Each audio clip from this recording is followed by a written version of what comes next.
mengganggu waktu Bapak. Iya.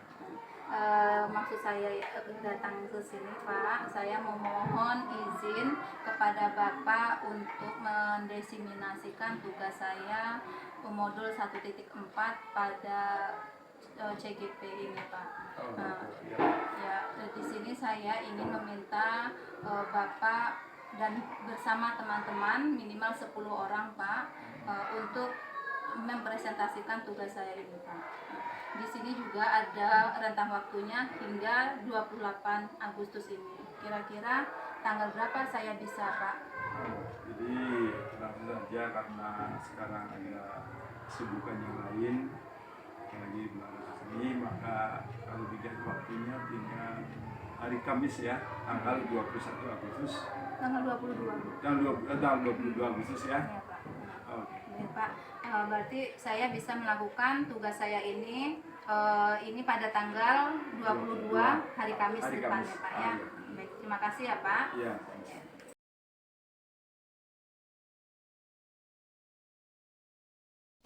Bismillahirrahmanirrahim. Assalamualaikum warahmatullahi wabarakatuh. Alhamdulillahirabbil alamin. Puji dan syukur kita panjatkan kepada Allah Subhanahu wa taala yang telah melimpahkan rahmat dan karunia-Nya kepada kita semua, sehingga pada pagi hari ini kita dapat berkumpul di ruangan yang kita cintai ini. Salawat beserta salam selalu kita curahkan kepada junjungan kita Nabi besar Muhammad Shallallahu Alaihi Wasallam yang telah membawa umatnya dari zaman kebodohan menuju zaman yang penuh dengan ilmu pengetahuan dan teknologi seperti yang kita rasakan pada saat ini. Yang saya hormati Bapak Kepala Sekolah SDN 16 Pulau Punjung, yang saya hormati Bapak dan Ibu guru hebat SDN 16 Pulau Punjung. Sebelumnya saya ingin mengucapkan terima kasih kepada Bapak Kepala Sekolah dan Bapak Ibu Majelis Guru yang telah membantu dan mendukung saya selama ini dalam menjalankan pendidikan guru penggerak yang sedang saya jalani saat ini. Baik Bapak dan Ibu, kegiatan kita pada hari ini untuk memenuhi tugas CGP saya pada modul 1.4, yaitu mendesiminasi budaya positif di SDN 16 Pulau Punjung dalam menyebarkan pemahaman dan pengalaman penerapan budaya positif. Saya Widianingsih SPD CGP Angkatan 11 Kabupaten Dharmasraya. Selamat datang para guru hebat. Mari belajar bersama, berkolaborasi dan saling mendukung demi mewujudkan disiplin positif di sekolah kita tercinta. Tujuan: desiminasi disiplin positif calon guru penggerak Angkatan 11 bertujuan untuk menyebarkan pemahaman dan penerapan filosofi disiplin positif di sekolah. Kegiatan ini diharapkan dapat membantu menciptakan lingkungan belajar yang positif dan kondusif bagi murid-murid, serta meningkatkan kualitas pembelajaran.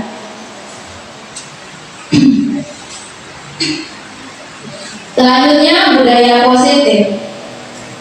Nah, Bapak dan Ibu, setelah Bapak dan Ibu mendengar budaya positif, kira-kira apa yang terbersit di Bapak dan Ibu tentang budaya positif ini?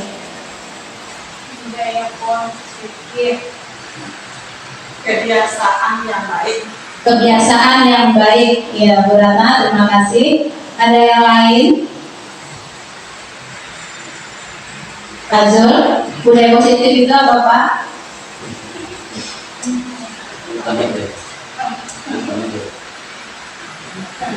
Ya, Pak Bima, budaya positif yang sudah kita terapkan di sekolah kita. Ya, Bu Sri. Kalau menurut saya, contoh budaya positif itu yang pertama berdoa sebelum dan sesudah belajar. Ya, berdoa. Sudah kita terapkan ya. Ya, Kemudian bersalaman sebelum masuk kelas. Iya. Gitu. Ya, terima kasih. Ya. Ada kita kan sudah melaksanakan sholat duha dan zuhur berjamaah, Bu. Itu contohnya menurut saya. Ya, terima kasih banyak buat Bu Sri. Ya, benar sekali ya Bapak Ibu ya. Nah, budaya positif. Jadi apakah budaya positif ini sangat penting di sekolah kita Bapak Ibu? Ya. Ya, budaya positif ini sangat penting kita terapkan di sekolah karena dengan membiasakan budaya positif ini akan menumbuhkan motivasi intrinsik pada diri siswa, yaitu motivasi yang timbul dari dalam diri siswa kita. Dan untuk budaya positif ini bukan hanya tugas guru saja ya. Nah, para siswa juga ini kita harus dibiasakan dan kita sebagai guru wajib untuk menyebarluaskan budaya positif ini kepada semua warga sekolah. Karena dengan membudayakan budaya positif ini, maka peserta didik kita ini akan menjadi orang yang bertanggung jawab dan untuk bertanggung jawab serta berakhlak mulia sesuai dengan filosofi Ki Hajar Dewantara dan untuk mewujudkan pendidikan sesuai profil pelajar Pancasila. Baik Bapak Ibu, budaya positif yaitu nilai-nilai, keyakinan-keyakinan, dan kebiasaan-kebiasaan di sekolah yang berpihak pada murid agar murid dapat berkembang menjadi pribadi yang kritis, penuh hormat, dan bertanggung jawab. Konsep utama modul budaya positif itu ada 7 Bapak Ibu. Yang pertama, perubahan paradigma belajar. Yang kedua, disiplin positif. Ketiga, kebutuhan dasar manusia. Keempat, motivasi perilaku manusia. 5, posisi kontrol restitusi. 6, keyakinan kelas. 7, segitiga restitusi. Selanjutnya, pembelajaran dengan paradigma baru. Pembelajaran dengan paradigma baru dirancang berdasarkan prinsip pembelajaran yang terdiferensiasi sehingga setiap siswa belajar sesuai dengan kebutuhan dari tahap perkembangannya untuk mewujudkan profil pelajar Pancasila. Bapak Ibu, ini pengalaman saya sendiri ya Bapak Ibu ya. Sebelum saya mengikuti pendidikan guru penggerak, nah, di sini pembelajaran yang saya lakukan itu berupa pembelajaran yang berpusat kepada teacher center, ya, kepada guru saja. Nah, sekarang setelah saya mengikuti pendidikan guru penggerak, saya baru mengetahui bahwa sebenarnya pendidikan itu harus berpusat kepada siswa, berpihak kepada murid, ya, atau student center. Dan Bapak Ibu masih ingat lagu Profil Pancasila? Masih. Nah, kita nyanyikan dulu ya Bu bersama-sama. Oke, boleh berdiri Bapak Ibu? Berdiri Pak.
yang berakhlak mulia, berdiri anggota gotong royong negeri. Jangan berdoa kritis, belajar Pancasila, beriman dan bertakwa pada Tuhan yang Esa, yang berakhlak mulia, berdiri anggota gotong royong negeri. Jangan berdoa kritis.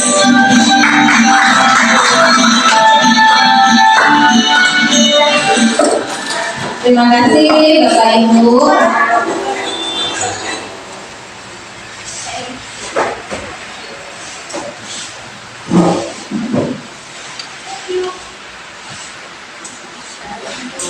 Baik Bapak Ibu, nah tadi kita sudah bersama-sama menyanyikan profil pelajar Pancasila, ya. Jadi profil pelajar Pancasila ini ada 6, ya Bapak Ibu.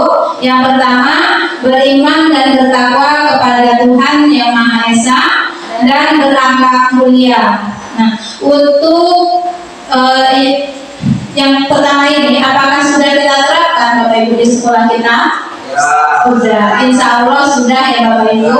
Nah, di sekolah kita juga ya contohnya sholat duha dan sholat zuhur berjamaah kita sudah terapkan. Nah, untuk doa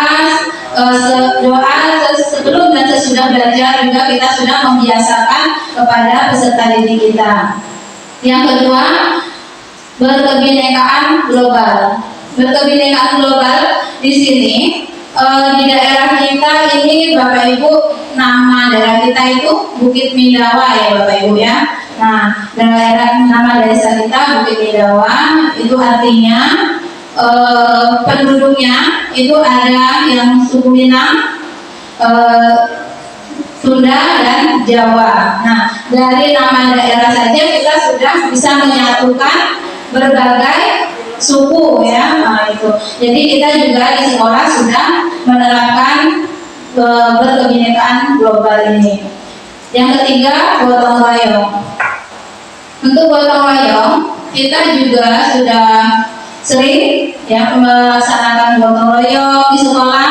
Nah, untuk gotong royong ini Bapak Ibu tidak hanya untuk membersihkan lingkungan sekolah saja, untuk berkolaborasi juga itu termasuk salah satu contoh gotong royong. Yang selanjutnya kreatif. Nah, untuk kreatif, anak-anak kita juga sudah mulai kita terapkan, kita ajarin untuk berkreatif. Salah satunya seperti yang ada di kelas ini ya Bapak Ibu. Nah, pernak-pernik yang ada di kelas, dari daftar pelajaran, daftar piket. Nah, ini yang ada di kelas juga merupakan salah satu contoh dari kreativitas siswa kita. Selanjutnya, bernalar kritis. Bernalar kritis ini ada 2 Bapak Ibu, yaitu bernalar kritis positif dan negatif. Di sini tugas kita akan membimbing siswa kita, ya akan jika ada peserta didik kita mengarah ke bernalar kritis, kita tugasnya adalah untuk mengarahkan ke yang positif. Nah, dan yang sudah bernalar kritis itu kita pertahankan dan kita untuk lebih baik lagi. Selanjutnya mandiri. Mandiri juga kita sudah menerapkan di sekolah kita untuk anak-anak. Contohnya untuk membersihkan kelas itu mereka sudah bisa membersihkan kelas sendiri, kelasnya masing-masing Bapak Ibu. Selanjutnya disiplin positif. Disiplin dimaknai menjadi sesuatu yang dilakukan seseorang pada orang lain untuk mendapatkan kepatuhan. Kita cenderung menghubungkan kata disiplin dengan ketidaknyamanan. Nah, sebagai pendidik, tujuan kita adalah menciptakan anak-anak yang memiliki disiplin diri sehingga mereka bisa berperilaku dengan mengacu dan nilai-nilai kebajikan universal dan memiliki motivasi intrinsik bukan ekstrinsik. Nah, motivasi intrinsik itu motivasi yang berasal dari dalam diri siswa, ya Bapak Ibu. Nah, untuk motivasi ekstrinsik itu yang berasal dari luar diri siswa kita, dari diri kita. Ya, bisa jadi mungkin motivasi ini kalau ekstrinsik itu dari guru, karena mereka merasa tertekan, merasa terancam. Nah, dia akan mematuhi peraturan yang ada karena dia takut mendapat hukuman, mungkin mendapat konsekuensi. Nah, sehingga mereka akan mematuhi peraturan tetapi bukan dari dalam dirinya, yang berasal dari orang lain. Nah, baik Bapak Ibu, disiplin positif merupakan salah satu cara penerapan disiplin yang bertujuan untuk menumbuhkan kesadaran dan memberdayakan anak untuk melakukan sesuatu tanpa sogokan, tanpa ancaman maupun hukuman. Nah, di sini tugas kita sebagai guru, Bapak Ibu, untuk saat ini ya, nah ini sekarang ini kita harus bisa menumbuhkan motivasi intrinsik terhadap peserta didik kita. Nah, jangan sampai nanti anak-anak mematuhi peraturan karena takut dengan ancaman kita saja. Itu nanti tidak akan bertahan kalau motivasi itu datangnya dari luar. Berbeda dengan motivasi yang terlahir dari hati kita sendiri, dari kesadaran kita sendiri. Itu dia akan bertahan dalam jangka panjang hingga akhir hayat, maka akan tertanam disiplin positifnya. Nah, disiplin positif tujuannya adalah untuk menciptakan murid memiliki disiplin diri sehingga mereka berperilaku mengacu pada nilai-nilai kebajikan universal, ya, kebajikan universal, dan memiliki motivasi intrinsik dalam perubahan perilaku ke arah yang lebih baik. Nah, di sini Bapak Ibu, kita memang sepertinya harus, ya Bapak Ibu, melaksanakan disiplin positif di sekolah kita, karena kita harus menciptakan murid yang memiliki disiplin diri dari hati mereka. Ya, kita harus mengajarkan kepada mereka, memberitahu kepada mereka peraturan yang kita buat itu ada nilai kebajikan. Nah, sehingga dengan memaknai nilai kebajikan tadi, peserta didik kita akan mematuhi dengan sendirinya aturan yang ada di sekolah. Nah, selanjutnya cara untuk menerapkan budaya positif. Yang pertama, membentuk lingkungan kelas yang mendukung terciptanya budaya disiplin positif. Kedua, membuat keyakinan kelas. 3. Memudahkan guru dalam proses kegiatan belajar mengajar dan tidak menekan siswa. 4. Membantu siswa dalam mengeksplorasi kemampuannya dalam berkomunikasi. 5. Memberi contoh menjaga kebersihan lingkungan, adil menegakkan kedisiplinan. Ini salah satu, ini beberapa cara kita untuk menerapkan budaya disiplin positif. Selanjutnya, kebutuhan dasar manusia. Nah, kebutuhan dasar manusia ini Bapak Ibu itu ada 5. Yang pertama, kebutuhan untuk bertahan hidup. Kedua, kasih sayang dan rasa diterima. Ketiga, penguasaan. Keempat, kebebasan. Kelima, kesenangan. Nah, Bapak Ibu, untuk kebutuhan hidup, kita sudah tahu ya Bapak Ibu, pasti itu meliputi sandang, pangan, dan papan, ya, itu udah wajib ya Bapak Ibu ya. Nah, yang kedua itu kasih sayang. kebutuhan kasih sayang. Jadi kita ya, peserta didik kita ini harus ya dia butuh kasih sayang dari kita dan rasa diterima oleh guru maupun oleh temannya. Yang ketiga, peserta didik kita ini membutuhkan penguasaan. Penguasaan di sini contohnya misalnya ketika jam istirahat ya Bapak Ibu, kita sering lah ya anak-anak ngajak kita, ibu kita makan bareng, istirahatnya makan bersama ya Bu. Nah, ketika kita menuruti kemauan anak didik kita ini, mereka akan merasa bangga, merasa puas. Nah, di situ Tuhan atas penguasaan mereka itu sudah terpenuhi. Nah, selanjutnya kebebasan. Untuk kebutuhan kebebasan ini, Bapak Ibu, kita juga sudah setiap awal semester, awal tahun ajaran baru, ya sebelum pembelajaran dimulai, itu kita membuat keyakinan kelas atau kita membuat perangkat kelas ya Bapak Ibu ya. Nah, ketika kita membuat keyakinan kelas, itu peserta didik kita semuanya itu terlibat. Mereka mengutarakan apa yang mereka inginkan, ditulis semuanya. Kita terima semuanya, kita terima. Nah, kita saling nanti kita pilih mana yang bisa dijadikan peraturan. Nah, dari peraturan itu nanti akan kita ubah menjadi keyakinan kelas. Nah, jadi dengan adanya kegiatan ini, mereka juga merasa bebas, ya. Semua yang mereka rasakan itu bisa tersampaikan. Nah, contoh lain ketika memilih ketua kelas.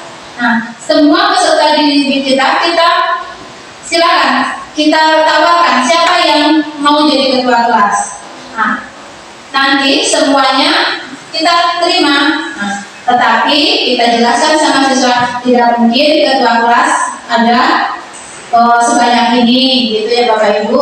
Nah, jadi kita kasih nanti arahan kepada siswa ketua kelas hanya 1 orang. Nah, dengan itu kita mungkin kita cari kita memilihnya dengan cara voting ya. Nah, jadi mana suara yang terbanyak itu yang akan terpilih menjadi ketua kelas. Nah, ini dengan cara ini para peserta didik kita itu akan merasa kebutuhan atas kebebasannya juga sudah terpenuhi di sekolah kita.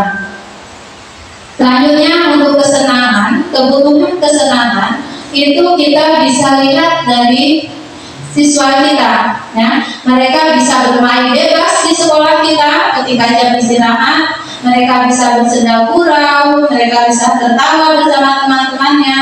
Nah, di situ sudah terlihat bahwa kebutuhan dasar untuk kesenangan mereka juga sudah terpenuhi. Jadi kebutuhan dasar manusia itu, Bapak Ibu, adalah segala sesuatu yang kita lakukan untuk mendapatkan apa yang kita inginkan. Seluruh tindakan yang kita lakukan memiliki tujuan tertentu, dan semua usaha terbaik yang kita lakukan adalah dalam rangka agar kebutuhan dasar kita terpenuhi dengan baik. Ini ada 5 kebutuhan dasar manusia Bapak Ibu untuk contoh-contohnya. Nah, untuk bertahan hidup contohnya makan, pakaian, tempat tinggal, keamanan dan kesehatan. Itu. Yang kedua, kasih sayang dan rasa diterima. Contohnya rasa diterima, dipedulikan, berbagi, kerjasama, menjadi bagian dalam kelompok. Nah, penguasaan harga diri, keinginan untuk dianggap, memimpin, berprestasi, diakui dan didengar. Untuk kebebasan, contohnya mandiri, memiliki pilihan, mencoba hal baru, mampu mengendalikan arah dirinya. Dan kelima, kesenangan, itu contohnya bermain, humor, antusias, dan tertawa. Bapak Ibu, selanjutnya nilai-nilai kebajikan. Nilai yang disepakati bersama, ya. Jadi nilai kebajikan itu adalah nilai yang disepakati bersama, lepas dari suku bangsa, agama, bahasa maupun latar belakangnya. Contoh nilai kebajikan institusi atau organisasi yang pertama itu dari profil pelajar Pancasila. Nilai kebajikannya beriman dan bertakwa kepada Tuhan Yang Maha Esa dan berakhlak mulia, berkebinekaan global, gotong royong, mandiri, kreatif dan bernalar kritis. Dari Ibu Primary Years Programs itu toleransi, rasa menghormati, integritas, mandiri, antusias, empati, keingintahuan, kreativitas, kerjasama, percaya diri, dan komitmen. Nah, dari keterampilan hidup atau life skill itu dapat dipercaya, pendengar yang aktif, tidak merendahkan orang lain, memberikan yang terbaik dari diri sendiri. Motivasi perilaku manusia. Motivasi merupakan dorongan yang timbul pada diri seseorang secara sadar atau tidak sadar untuk melakukan suatu tindakan dengan tujuan tertentu. Ya, yang pertama, menghindari ketidaknyamanan dan hukuman. Nah, di sini murid akan melakukan disiplin diri karena dia takut dihukum. Nah, ini merupakan motivasi ekstrinsik. Jadi Bapak Ibu, karena takut menghindari hukuman, ya, menghindari ketidaknyamanan dan hukuman itu, jadi murid di sini mereka akan mematuhi aturan, ya, tetapi itu bukan dari dorongan dari dirinya, tetapi dari orang, dari guru, ya, dari aturan sekolah. Nah, sehingga mereka mematuhi peraturan itu. Yang kedua, mendapatkan imbalan atau penghargaan dari orang lain. Nah, murid melakukan disiplin diri karena ia ingin mendapatkan imbalan. Ini merupakan motivasi ekstrinsik juga. Nah, karena siswa, ya, itu akan mematuhi aturan, ya, mematuhi keyakinan kelasnya karena mereka menginginkan sesuatu. Bisa jadi karena yang pernah kita lakukan ya Bapak Ibu, ya, misalnya mengadakan kuis di kelas, ya, ingin mengadakan kuis di kelas. Nah, mereka ingin mengikutinya karena dia menginginkan imbalan atau penghargaan dari kita. Ya, bisa berupa misalnya kita membawa hadiah, ada mungkin yang kita bawa hadiah hanya 5 untuk siapa yang duluan bisa menjawab misalnya. Nah, jadi itu juga berpengaruh kepada motivasi intrinsik tadi. Itu bukan termasuk motivasi yang dari dalam, masih dari luar, dorongannya dari luar. Nah, yang ketiga, menghargai nilai kebajikan diri sendiri. Nah, murid akan melakukan disiplin diri karena mereka sadar akan nilai kebajikan dirinya.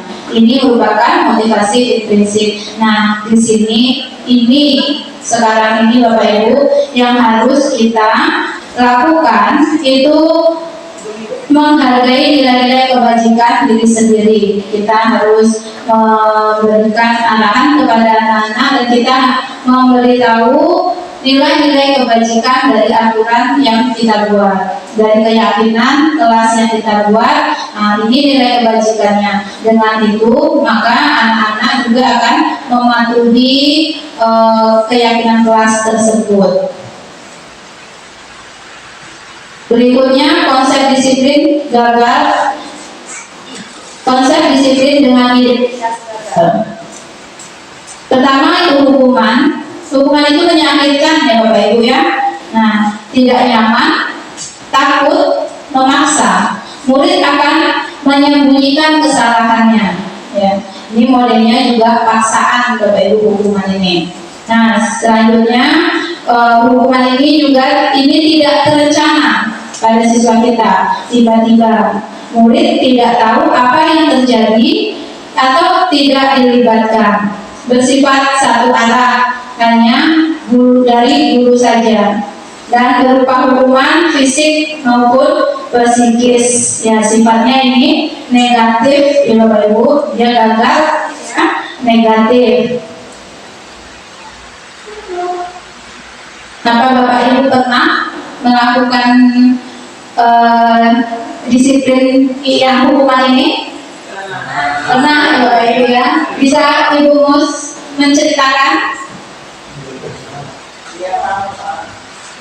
Ya, kalau masalah yang hukuman identitas gagal ya, mungkin kita semua walaupun satu kali atau lebih mungkin ada yang melakukan itu. Contohnya ya tadi itu, kamu kalau nggak membuat tugas nanti didenda ini untuk dendanya. Kemudian kalau kamu mau melaksanakan tugas dengan baik, maka ini ibu kasih hadiah. Mungkin misalnya dikasih buku atau yang lain dan sebagainya. Mungkin itu saja. Terima kasih. Terima kasih Bu Mus. Ya, untuk hukuman ini Bu Mus juga sudah pernah melakukan. Ya, kita semua ya Bapak Ibu yang mungkin selama ini tanpa kita sadari kita juga pernah melakukan ini. Termasuk saya sendiri. Oh ya, Bu Sri juga ingin bercerita. Baik, terima kasih Bu Widya atas kesempatannya. Mengenai hukuman ini, setelah mendengar paparan Bu Widya, kita rasanya gimana ya, agak berbeda. Mungkin yang sebenarnya yang selama ini kita lakukan itu tujuannya untuk mendisiplinkan diri, tapi kegiatan yang kita lakukan itu sebenarnya tidak sesuai dengan disiplin positif seperti itu Bu. Saya sedikit bercerita, pernah juga melakukan semacam hukuman kepada siswa, di mana siswa yang tidak lengkap atributnya itu dipisahkan barisannya di saat upacara itu. Setelah saya mendengar dari paparan Bu Widya ini, ternyata apa yang selama ini pernah saya lakukan itu tidak sesuai dengan prinsip disiplin positif. Mungkin untuk kedepannya saya secara pribadi akan menghilangkan atau mengurangi yang namanya hukuman itu, walaupun tujuannya mendisiplinkan. Terima kasih Bu Widya. Terima kasih Bu Sri atas pemaparan dan cerita pengalamannya. Nah, di sini ya benar ya Bu Sri ya. Kadang kita melakukan itu tanpa sadar, kita berpikir itu sudah merupakan disiplin positif untuk anak kita ini. Ternyata ya sekarang dengan pemahaman dari filosofi Ki Hajar Dewantara, kita sudah memahami bahwa ternyata hukuman ini tidak baik untuk peserta didik kita, karena akan menyakitkan mereka, akan memberikan dampak kepada mereka, ya, dampak yang tidak baik.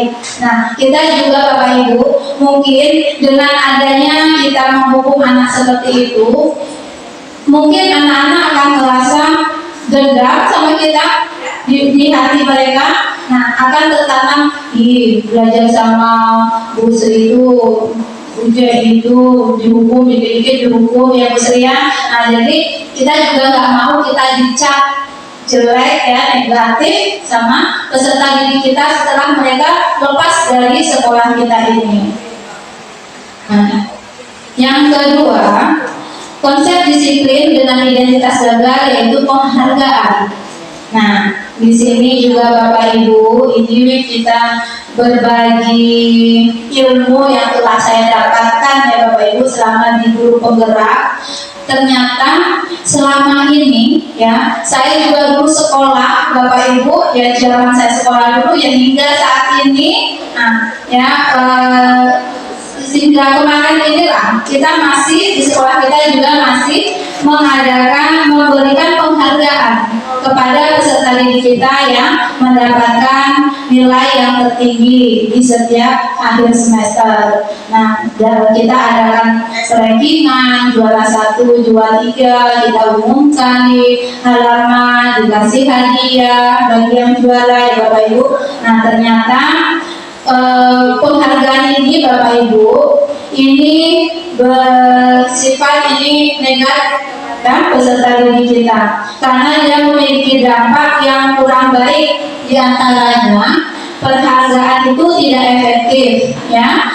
Penghargaan juga merusak hubungan, itu sifat iri. Yang ketiga, penghargaan mengurangi ketepatan. Keempat, penghargaan menurunkan kualitas, dan penghargaan juga mematikan kreativitas. Penghargaan itu juga merupakan penghukum. Ada yang tahu Bapak Ibu apakah benar penghargaan itu sebagai penghukum Bapak Ibu? Benar Pak Bima? Iya. Kenapa Pak Bima? Apa alasannya Pak Bima? Nah, jadi menurut paparan Bu Wit, itu kita masalah tentang disiplin positif. Di sini ada tentang penghargaan, karena pemberian penghargaan maupun ini pengalaman saya yang saya dapat ketika saya mengadakan kuis di dalam kelas atau penghargaan semacam dalam bidang olahraga. Jadi ketika saya merasa ngasih penghargaan ke anak atau hadiah, jadi teman-temannya ini merasa iri atau merasa terpojok jadinya, karena dia nggak mampu mendapatkan yang penghargaan tersebut. Jadi merasa terhukum lah, pun saya sebagai guru pun jadi merasa gak enak dengan anak karena telah memberi penghargaan. Tapi gini, penghargaan ini kan sebenarnya bagus sebenarnya kan, jadi membuat anak merasa terpercaya dan dia mampu melakukan dalam bidang tersebut. Tapi karena dalam penghargaan ini sangat menghukumnya itu contohnya kayak merasa terpojok gitu, jadi sesama temannya nggak enak jadinya lagi, itu Bu dia kayaknya itu. Terima kasih Pak. Terima kasih Pak Bima. Iya. Ya, baik Pak Bima, terima kasih atas jawabannya. Nah, penghargaan itu sebagai penghukum, ya, yang dilakukan Pak Bima kemarin ya Pak Bima, itu mungkin menurut Pak Bima memang untuk memotivasi siswa yang kita nilai mereka berkompeten di bidang tersebut. Ya, Pak Bima kebetulan juga basicnya olahraga, jadi mungkin dari pembelajaran yang Pak Bima lakukan, anak-anak ini mendapatkan nilai tertinggi dan dikasih penghargaan. Nah, ya memang Pak Bima ini kalau memberikan penghargaan seperti ini tetap, terima kasih Bu Ratna. Ini akan mempengaruhi ya untuk siswa kita yang lainnya, ya.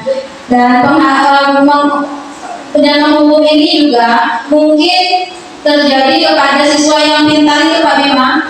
Mereka karena dia kesan dapat nilai tinggi, dapat juara, dapat penghargaan. Nah, mereka merasa terhukum karena mereka dalam hatinya pasti ingin mempertahankan, ya, ingin mempertahankan prestasi yang dia dapatkan saat ini. Bagaimana untuk besok dia harus dapat hadiah ini lagi. Nah, itu jadi itu yang merupakan penghargaan sebagai penghukum. Yang pintar juga ya akan merasa efek yang tidak baiknya Bapak Ibu. Nah, disiplin dengan identitas gagal yang selanjutnya itu konsekuensi. Konsekuensi ini penguatannya jangka pendek, perlu monitoring kelanjutan, stimulus respon, murid menghormati peraturan, kehilangan waktu untuk merenungi kesalahan. Nah, untuk konsekuensi ini Bapak Ibu ya berupa terencana atau disepakati ya sesuai aturan.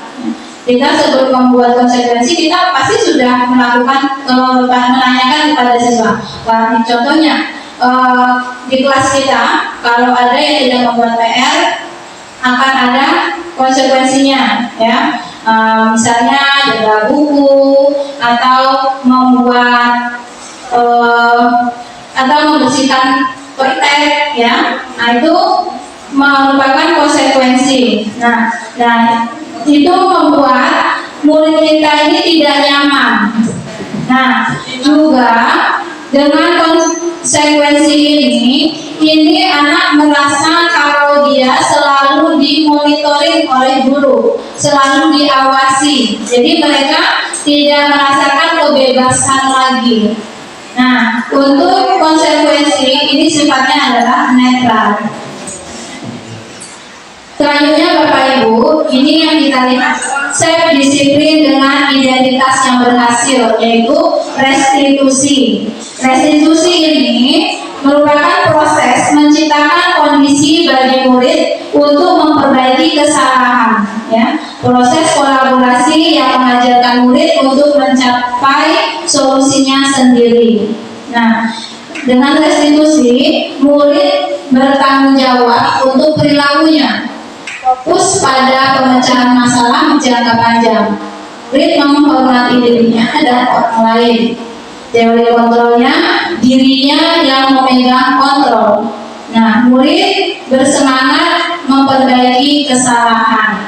Nah, ini yang seharusnya kita lakukan ya Bapak Ibu ya, yaitu konsep disiplin yang dengan cara restitusi ini. Konsep disiplin pendekatan restitusi itu sebuah cara menanamkan disiplin positif pada murid. Pengertian restitusi itu sendiri adalah proses menciptakan kondisi bagi murid untuk memperbaiki kesalahan mereka, sehingga mereka bisa kembali pada kelompok mereka dengan karakter yang lebih kuat. Itu menurut dosen 2024. Nah, ciri-ciri restitusi ini itu bukan menebus kesalahan, namun belajar dari kesalahan. Nah, yang kedua itu memperbaiki hubungan. Ketiga, tawaran, bukan paksaan. Jadi di restitusi ini kita menawarkan kepada siswa kita, bukan memaksa mereka melakukan sesuatu, ya Bapak Ibu ya. Nah, menuntut untuk melihat ke dalam diri. Selanjutnya, mencari kebutuhan dasar yang mendasari tindakan. Nah, terakhir kita membuat fokus situasi. Nah, mencari kebutuhan dasar yang mendasari tindakan. Nah, dengan restitusi ini kita Bapak Ibu, kita harus mencari tahu. Kita harus tanyakan kepada siswa. Nah, kenapa dia melakukan ini, kesalahan yang dibuat ini? Nah, kita tanya apa alasannya. Nah, nanti kita akan menvalidasi tindakannya, ya. Nah, di sini ada contoh kasus murid sering tidak mengerjakan PR, Bapak Ibu. Ya, kita memberikan hukuman, ya. Guru menghukum siswa tersebut hormat bendera selama 10 menit. 10 menit Bapak Ibu, kalau sudah siang begini Bapak Ibu itu lama apa sebentar? Ya, lama sekali ya Bapak Ibu ya. Nah, ya panas silau, luar biasa rasanya. Nah, itu juga saya pernah melakukan dulu ketika saya masih ngajar di SMP Bapak Ibu. Sekali, 2 kali, 3 kali anak tersebut tidak membuat PR. Nah, saya juga menghukum mereka. Kalau sudah 3 kali tidak membuat PR, nah, saya akan menyuruh mereka keluar kelas. Nah, bahkan pernah itu untuk menghormat bendera. Nah, itu juga pernah. Tapi alhamdulillah cuma sekali Bapak Ibu. Takut juga saya orang tuanya marah. Nah, baik, dengan hukuman ini guru marah dan murid menjadi takut. Ya, jadi ini datangnya peraturan yang dipatuhi ini dari luar karena takut hukuman yang akan diberikan oleh guru. Yang kedua itu konsekuensi. Guru memberikan konsekuensi untuk mengerjakan PR-nya saat istirahat atau mengerjakan sebanyak 3 kali lipat. Nah, di sini guru terkesan tegas, ya, dan murid menghormati aturan karena takut jam istirahat waktunya dia makan, ya, mungkin pagi sebelum berangkat anak ini tidak sempat sarapan karena buru-buru, ya, jadi dia juga tidak sarapan. Begitu sampai di sekolah dia karena tidurnya cepat, tidak mengerjakan PR. Nah, tiba di sekolah, anak-anak jam istirahat mereka dikasih hukuman, dikasih konsekuensi untuk membuat PR tersebut 3 kali lipat. Sedangkan satu aja di sekolah, di rumah tidak dikerjakan, apalagi di sekolah 3 kali lipat. Nah, udah jelas anak-anak ini akan merasa takut, ya Bapak Ibu. Nah, dan takut sehingga dia mematuhi aturan ini. Nah, ini juga motivasinya masih terpaksa, masih dari luar. Nah, yang seharusnya kita lakukan yaitu dengan restitusi. Itu guru menanyakan keyakinan kelas, dirinya, dan membantu siswa menyelesaikannya. Nah, untuk saat ini, untuk sekarang, mulai sekarang ya Bapak Ibu ya, mulai sekarang saya berharap saya sendiri dan saya mengajak Bapak dan Ibu semuanya untuk melakukan restitusi pada pembelajaran yang kita lakukan. Ya, kita menanyakan keyakinan kelas yang sudah kita sepakati. Nah, nanti guru akan terbuka dan murid menghormati dirinya dan orang lain. Selanjutnya dicek kontrol restitusi, Bapak Ibu. Yang pertama menghukum, kedua membuat rasa bersalah, ketiga sebagai teman, keempat sebagai pemantau, kelima sebagai manajer. Nah, Bapak Ibu,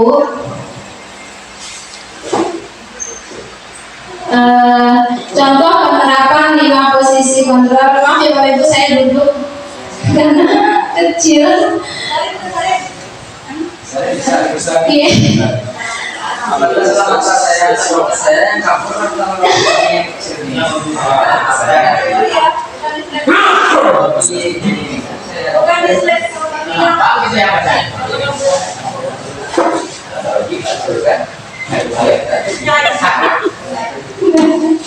Baik, Bapak Ibu terima kasih yang bisu ya. Baik, nah di sini contoh penerapan 5 posisi kontrol Bapak Ibu.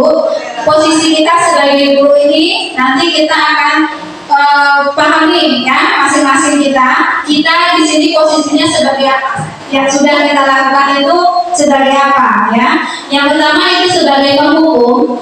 Ini guru menunjuk siswa dan menyakiti dengan menyindir bisa ya, menyakiti bisa juga dengan perkataan kita ya, dengan sindiran. Nah, nanti hasilnya itu siswa akan memberontak, menyalahkan orang lain, menyalahkan temannya. Nah, dia dan siswa juga akan berbohong. Nah, siswa juga di batinnya itu akan berkata, biarkan saja, nanti juga marah-marah lagi. Ya, ada tuh nanti siswa yang kita hukum itu dia akan menjawab seperti itu Bapak Ibu. Biarin aja lah, nanti juga ibunya marah-marah lagi gitu ya. Nah, akibatnya kepada siswa ini, siswa akan mengulangi lagi kesalahan itu, kesalahan yang sama. Nah, kalau posisi guru ya, posisi kita itu sebagai pembuat rasa bersalah, maka guru berceramah dan mengatakan itu begini loh ya, seharusnya kamu ini begini loh, nah, gitu ya Ibu ya. Nah ini akan hasilnya itu menyembunyikan atau menyangkal siswanya, akan berbohong ya. Nah siswa juga akan berkata, kalau kita sudah, kamu tuh seharusnya kamu tuh begini, bukan begitu gitu ya. Jadi anak juga akan merasa bersalah dan meminta maaf ya. Siswa berkata minta maaf. Nah akibatnya siswa merasa rendah diri. Nah sebagai teman itu membuat alasan-alasan untuk siswanya ramah ya. Kalau sebagai teman kita ramah menyampaikannya dan seolah-olah membela kesalahan tersebut. Nah itu ya. Nah hasilnya itu nanti siswa akan merasa ketergantungan kepada gurunya. Nah siswa juga bisa berkata, saya pikir Bapak ini sebagai teman saya, ternyata Bapak tidak berteman dengan saya. Bisa siswa mengatakan begitu. Nah akibatnya siswa ini merasa lemah, dia tidak mandiri ya Bapak Ibu ya. Kalau kita berposisi sebagai teman, jadi anak-anak ini akan merasa ketergantungan, semuanya harus kita ikuti gitu. Jadi anak-anak tidak mandiri. Kalau posisi kita sebagai pemantau, ini menghitung dan mengukur ya, gurunya itu menghitung dan hasilnya itu menyesuaikan diri bila dia diawasi. Nah dia akan melakukan disiplin positifnya itu karena dia merasa diawasi oleh kita. Nah dan siswa juga berkata, berapa banyak poin yang saya peroleh. Nah itu untuk yang bersifat positif ya, dia akan mengumpulkan poinnya, akan mengumpulkan bintangnya, dia akan mengumpulkan penghargaannya. Nah untuk yang bersifat negatif, mereka berpikir berapa halaman lagi ya yang harus saya buat, nah, ya hukuman apa lagi ya yang harus saya buat, saya kerjakan, nah begitu. Nah, jadi akibatnya pada siswa ini akan menitik beratkan pada akibat atau hadiah, ya. Mereka akan mengharapkan imbalan, Bapak Ibu. Nah, di posisi manajer ini mengajukan pertanyaan-pertanyaan, ya. Kita sebagai guru akan mengajukan pertanyaan-pertanyaan dan hasilnya akan menguatkan pribadi siswa. Nah, siswa juga berkata, bagaimana saya bisa memperbaiki keadaan. Nah, jadi akibat yang terjadi daripada siswa ini mengevaluasi diri, siswanya mengevaluasi diri bagaimana cara memperbaiki diri mereka. Jadi Bapak dan Ibu, kira-kira kita berada di posisi mana yang seharusnya dari 5 posisi kontrol ini? Sebagai manajer ya Bapak Ibu ya, kita harus sebagai manajer, karena dengan kita sebagai manajer itu siswa akan dia akan memahami bahwa apa yang dia lakukan itu salah dan dia akan memperbaiki kesalahannya, akan mencari solusi dari yang mereka lakukan. Jadi mereka tidak merasa minder, tidak merasa malu dan rendah diri. Nah, sekarang Bapak Ibu ada nih pertanyaan dari Bapak Ibu, berupa pertanyaan posisi kontrol apakah aku? Nah, kalau pernyataannya seperti ini, saya kecewa sekali dengan kamu. Kira-kira sebagai apa kita di sini, Bu? Pak? Membuat rasa bersalah. Kalau sebagai pembuat kata bersalah, kata Bu Sri. Benar Bapak Ibu? Ya. Benar. Kita lihat kunci jawabannya. Ya, sebagai pembuat rasa bersalah. Tepuk tangan untuk muslim. Nah, yang kedua, kamu tidak pernah benar melakukannya. Ya, siapa yang bisa jawab? Kamu tidak pernah benar melakukannya. Bapak kepala sekolah? Sebagai penghukum. Sebagai penghukum. Iya, Bapak Ibu? Ya. Ya. Ya.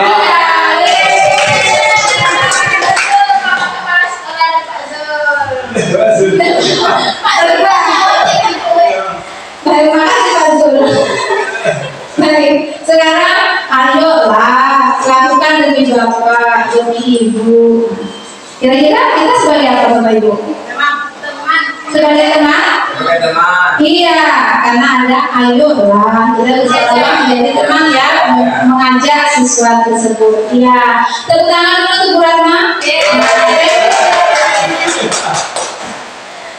Nah, lainnya sanksi atau konsekuensi apa? Tahu kan? Sanksi atau konsekuensinya apa? Tahu kan, Pak Bima?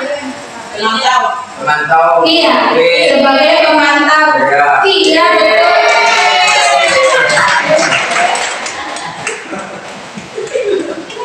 Nah, sekarang Bapak Ibu yang terakhir. Nah, apa rencanamu untuk menyelesaikan masalah ini, Miss Lia? Sebagai manajer. Ya, alhamdulillah ternyata Bapak dan Ibu ini betul-betul guru hebat ya. Nah, sudah paham, mudah-mudahan paham dengan yang saya sampaikan tadi. Sehingga jawabannya betul semua. Ya, baik Bapak Ibu, sekarang untuk melepas penat-penat kita.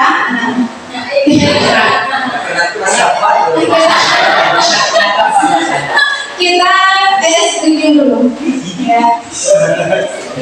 Dulu Bapak Ibu ya. Biar nggak terlalu serius. Kenapa kita gerak-gerakan badan kita? Bapak Ibu silakan ke depan. Ada yang tenang Bapak Ibu. Di sini Pak Bima.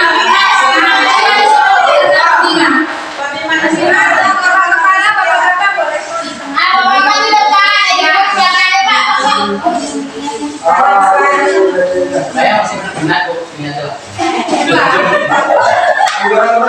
Saya tidak benar nih.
Oke, nama. Nah, oke Bapak Ibu.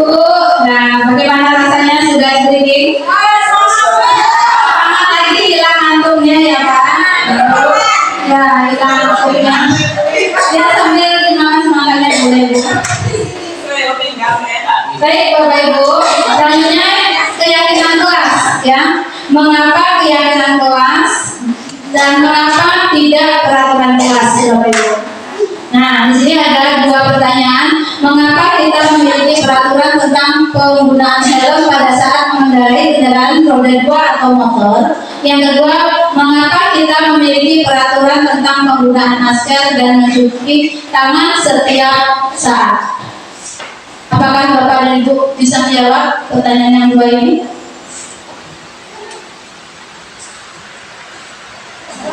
Nilai kebajikan apa yang dari Mas? Pertanyaan ini. Memakai helm itu demi keselamatan kita. Ya, Bapak. Ya, baik. Terima kasih Pak Zul.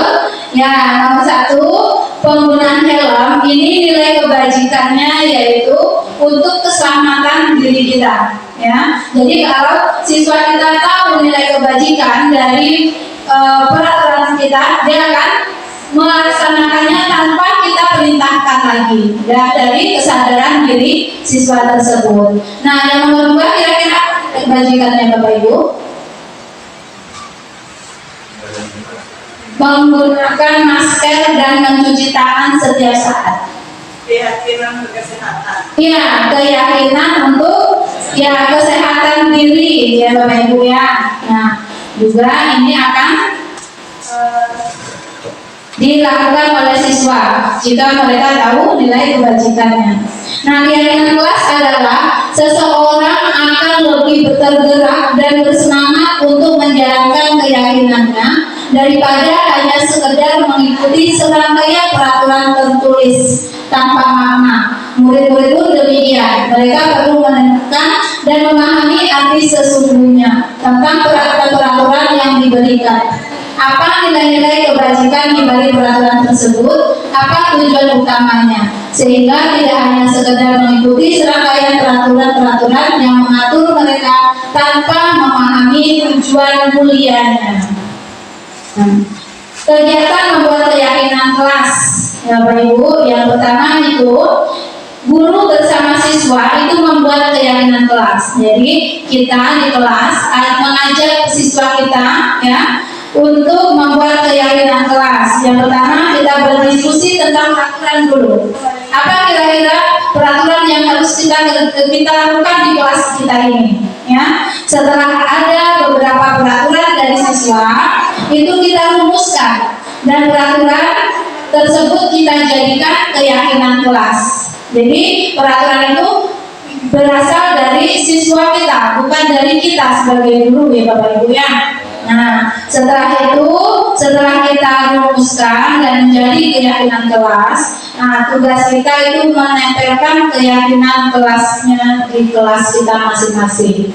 Nah, di sini mungkin kami yang guru kelas ini akan berbeda keyakinan kelasnya dengan guru mata pelajaran ya, seperti Pak Bima guru olahraga, mungkin keyakinan kelasnya akan berbeda ya, atau ada yang sama. Nah, begitu juga dengan guru agama, keyakinan kelasnya akan berbeda juga. Nah, nanti keyakinan kelas ini boleh kita tempelkan juga yang dari guru bidang studi di kelas kita. Jadi di situ ada keyakinan kelas guru kelas, keyakinan kelas pelajaran PJOK, nah keyakinan kelas pelajaran agama, begitu Bapak Ibu. Nah, ini keyakinan kelas 5B yang sudah saya lakukan bersama siswa saya. Di sini disiplin waktu, berdoa sebelum dan sesudah belajar, berpakaian rapi dan sopan, siap untuk belajar baik sumber ataupun alat belajar, tunjuk tangan ketika ingin berbicara, belajar dengan semangat, mampu bekerja sama dan saling menghormati, ramah dan santun, menjaga kebersihan kelas dan merapikan peralatan yang telah mereka pakai. Nah, bagaimana pembentukan keyakinan kelas, Bapak Ibu? Jadi keyakinan kelas itu lebih abstrak dari peraturan, ya jelas, berupa pernyataan yang universal, yang menyeluruh. Nah, dibuat dalam bentuk positif. Jadi kita tidak boleh membentuk kalimat negatif lagi, Bapak Ibu. Kalau peraturan kelas biasanya kita menggunakan kalimat negatif, misalnya dilarang terlambat, ya, dilarang membuang sampah sembarangan. Nah, untuk keyakinan kelas kita pakai kalimat positif. Misalnya kalau dilarang membuang sampah sembarangan, apa kalimat positifnya, Bapak Ibu? Buanglah sampah pada tempatnya. Ya, buanglah sampah pada tempatnya. Atau menjaga lingkungan, ya, menjaga kebersihan lingkungan, lalu gitu. Terus misalnya kalau dilarang datang terlambat, apa kalimat positif, Bapak Ibu? Datanglah tepat waktu. Ya, datanglah tepat waktu, atau disiplin waktu boleh juga, ya, Bapak Ibu ya. Jadi ya sedikit saja kalimatnya, nggak usah panjang-panjang supaya mudah diingat oleh siswa kita. Nah, sesuai dengan kondisi kelas dan sekolah agar mudah diterapkan. Jadi semua warga kelas, ya, di sini juga sekolah warga kelas atau sekolah itu dilibatkan saat membuat. Jadi kita konfirmasi dulu kepada kepala sekolah, ya, Bapak Ibu ya. Nanti juga ada keyakinan kelas kita dan siswa yang melakukan. Nah, kalau keyakinan sekolah ada lagi, itu sekolah bersama kita guru, ya, kepala sekolah, guru, dan melibatkan wali murid. Nah, itu nanti kita buat keyakinan sekolah, Bapak Ibu. Selanjutnya segitiga restitusi. Ini yang pertama, menstabilkan identitas. Nah, yang kedua, validasi tindakan yang salah. Ketiga, menanyakan keyakinan kelas. Jadi untuk segitiga restitusi ini, Bapak Ibu, jika ada anak kita yang melakukan kesalahan, Bapak Ibu, contohnya di sini misalnya dia tidak memakai atribut lengkap ketika upacara. Nah, itu kita menstabilkan identitas dia dulu, kita tanyakan, kita katakan kepada mereka bahwa setiap orang pasti pernah melakukan kesalahan. Nah, kita juga bisa menggunakan bukan kamu saja kok. Minggu kemarin juga ada teman kamu yang tidak memakai topi atau dasi, begitu Bapak Ibu ya. Jadi kita menstabilkan dulu emosi anak, karena dia datang ke sekolah tidak membawa topi atau dasi atau atribut lainnya, itu pasti dia merasa takut, ya Bapak Ibu ya, merasa takut, merasa cemas, takut dimarahi, dapat hukuman. Nah, itu kita stabilkan dulu mereka. Nah, nanti setelah menstabilkan identitas, kita akan validasi tindakan yang salah itu. Kita tanyakan, kenapa tadi tidak dibawa topinya, apa masih dalam tas atau memang ketinggalan? Nah, bisa kita katakan itu. Nah, jadi siswa tidak merasa minder nanti dianya, ya. Terus menanyakan keyakinan kelas. Nah, setelah kita memvalidasi, kita menanyakan keyakinan kelas. Nah, kira-kira keyakinan kelas apa yang sudah Anda langgar? Nah, gitu ya Bapak Ibu ya. Nah, di sini ada contoh penerapan segitiga restitusi yang telah saya lakukan kemarin pada sebelum upacara, Bapak Ibu.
Sudah bagus ya, asal kita dalam sekolah hasilnya cuma bilang kopi dan sekarang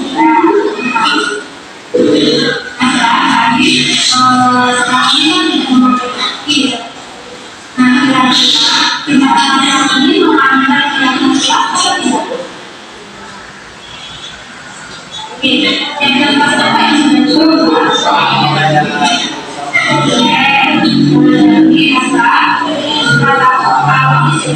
sangat penting ya. Nah, sekarang untuk kedepannya apa yang harus kita lakukan?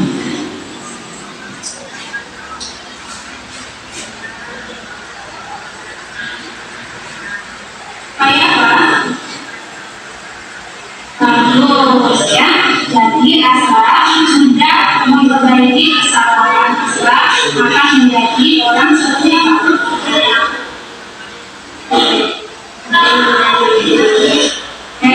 Nah sekarang itu adalah sudah ingin berusaha menjadi orang yang menerapkan disiplin di sekolah ya.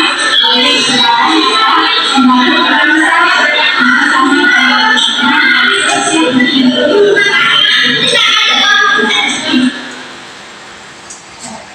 Baik Bapak Ibu, itu contoh restitusi yang sudah saya lakukan.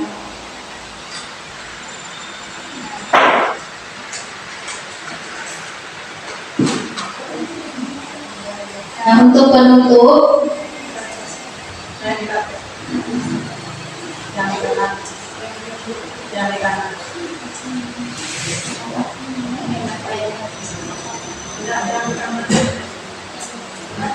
yang kanan sekali kanan bukan di kanan betul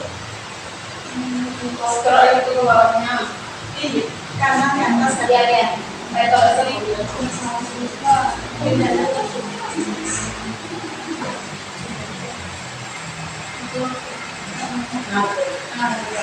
oke, penutup Bapak Ibu, maaf.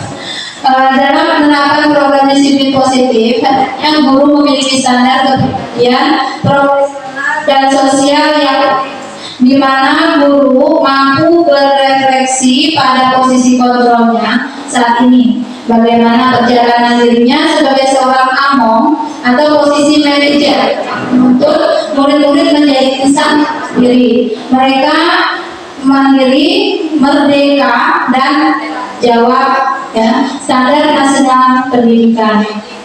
Nah, terima kasih Bapak Ibu. Salam guru bergerak Indonesia maju. Nah, baik Bapak Ibu, hanya ini yang dapat saya sampaikan pada diseminasi tugas saya ini. Nah, jika ada kesalahan saya baik yang sengaja maupun tidak disengaja, saya mohon maaf. Akhiri dengan wabillahi taufik wal hidayah. Wassalamualaikum warahmatullahi wabarakatuh.